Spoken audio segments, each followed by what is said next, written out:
জয় রাম। রামধনু চ্যানেলে আপনাদের স্বাগত। আশা করি সকলেই ভালো আছেন আর ঠাকুরের কৃপায় ভালো থাকবেনও। কল্যাণময় ঠাকুরের চরণে শতকোটি প্রণাম।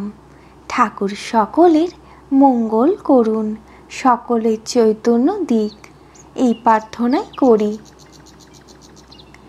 জয় গুরু, জয় রাম, জয় গোবিন্দ, গুরু কৃপাহি কেবলম।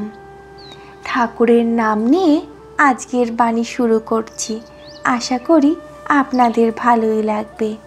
ইঞ্জিনিয়ার রজত ঘোষ বয়লার ট্রেনিংয়ে 6 মাসের জন্য বিলেত যাইতেছেন। 6 মাসের ট্রেনিং, তারপরে দেশে ফিরিয়া আসিবেন। বিলাত যাইবার পূর্বে সদানন্দ দাদার আশীর্বাদ লইতে আসিলেন। সস্ত্রীক টালিগঞ্জে, তাহার স্ত্রী ভবানীপুরের মিত্রদের মেয়ে। সদানন্দ দাদার খুবই পরিচিত এবং আপনজনের মতো। তাহাকে প্রণাম করিয়া উঠিতে তিনি রজত ঘোষকে বলিলেন, বিদেশ বিভুঁই যাচ্ছিস, বিপদ আপদ হইতে পারে, কখনো বিপাকে পড়লে এই নামটা মনে করে করবি। বইলাই তাহাকে একটি নাম দিলেন। সদানন্দ দাদার নিকট নাম পাওয়া প্রথম ব্যক্তি রজত ঘোষ। বিলাতে ট্রেনিং শেষ হইল, দেশে ফিরিবেন কয়েকদিনের মধ্যেই। কোম্পানির একটি গাড়ি লইয়া বরফে আবৃত একটি স্থানে গেলেন। চলমান গাড়ি আকস্মাৎ পিছাইয়া খাদের কিনারায় গড়াইবার উপক্রম। নিচে গভীর খাদ, বিপদ আসন্ন। হঠাৎই তাহার সদানন্দ দাদার দেওয়া নাম মনে পড়িল। নাম করিতে লাগিলেন।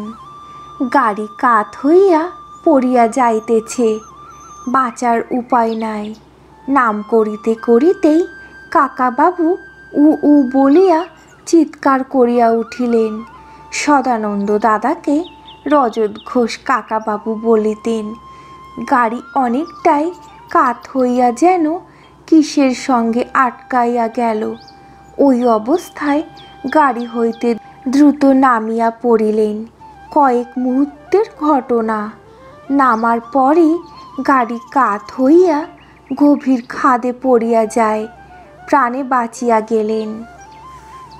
দেশে ফিরিয়া একদিন টালিগঞ্জে আসিলেন দাদার সহিত দেখা করিতে। রজত ঘোষকে দেখিয়াই দাদা কহিলেন, কিরে, গাড়ি খাদে পড়তে পড়তে আটকে গেল? রজত ঘোষের এবার অবাক হওয়ার পালা।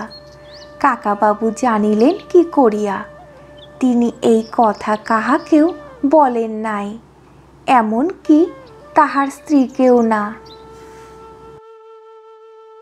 আজকে তাহলে এখানেই শেষ করছি।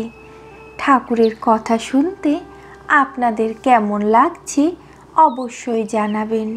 আর ভালো লাগলে একটি ছোট্ট লাইক, শেয়ার, সাবস্ক্রাইব করে পাশে থাকবেন। আপনাদের সহযোগিতা আমাদের আগামী দিনে এগিয়ে যেতে সাহায্য করবে। ঠাকুর সকলের সুমতি দিক। জয় রাম।